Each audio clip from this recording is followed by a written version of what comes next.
જે પાર્ટીઓ આગામી ગુજરાતના મુખ્યમંત્રી તરીકે કોળી ઠાકોર સમાજના નેતાઓનો ચહેરો જાહેર કરશે તેને સમર્થન આપીશું તેઓ સુરેન્દ્રનગરના લીંબડીમાં કોળી ઠાકોર સમાજે મોટી સંખ્યામાં એકત્રિત થઈ શક્તિ પ્રદર્શન કરી ઠાકોર સમાજના આગેવાનોએ હુંકાર કર્યો છે।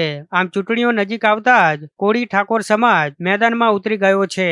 સાથે જ સુરેન્દ્રનગર જિલ્લાના ભાજપના નવા સંગઠનમાં કોળી અને ઠાકોર સમાજના નેતાઓ સાથે અન્યાય થઈ રહ્યો હોવાના આરોપ લગાવ્યા છે।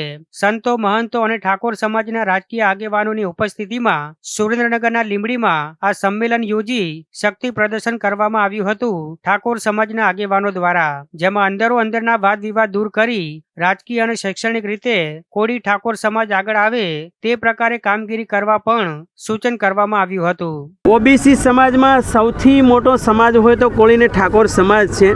જ્યારે માધવસિંહ સોલંકી સાહેબ સીએમ બન્યા પછી કોળી કે ઠાકોર સમાજમાં કોઈ સીએમ નથી બન્યા, તો આ સમાજ આવડું મોટું વોટિંગ કરે છે।